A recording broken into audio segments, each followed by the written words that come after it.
रात के 2 बज रहे थे। ज़ोरों की बारिश हो रही थी। घना अंधेरा था। बादल रह रह कर गरज रहे थे।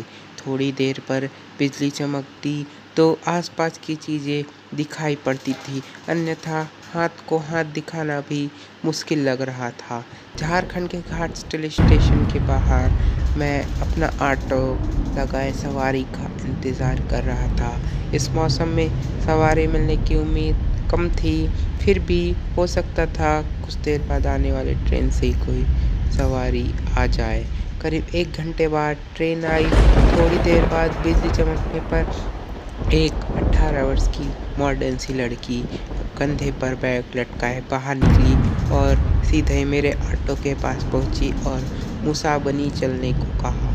मैंने कहा रात का वक्त है, इसलिए वहां चलने के 500 रुपये लूँगा, नहीं तो 2-4 घंटा इंतज़ार कर लीजिए, सुबह 100 रुपये में ले जाऊँगा। लड़की बोली अभी 200 रुपये रखो, बाकी वहाँ पहुँचकर दे दूँगी, और ऑटो पर बैठ गए। मैंने ऑटो बढ़ा दिया।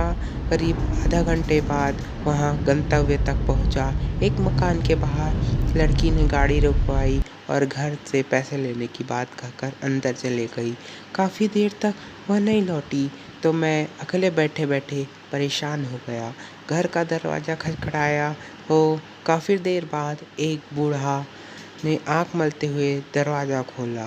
उसने पूछा, तुम कौन हो? इतनी रात को किस लिए आए हो? मैंने बोला, जो मेम साहब थोड़ी देर पहले आए, उन्होंने मेरा पूरा भाड़ा नहीं दिया। बूढ़े ने आश्चर्य से कहा और देख बोला, यहाँ तो कोई मेम साहब नहीं रहती, मैं अकेला रहता। मेरी नज़र एक फ़ोटो पर पड़ी। मैंने कहा, यही मेम साहब तो स्टेशन से यहाँ लेकर आई। बूढ़े ने आश्चर्य से देखा और फिर बोला, इस लड़की को मरे 8 साल हो गए। देखो फ़ोटो पर माला डला हुआ है, ये मेरी पोती थी, ये कैसे आ सकती है? मेरे होश उड़ गए। वहाँ से चुपचाप अपने ऑटो के पास पहुँचा।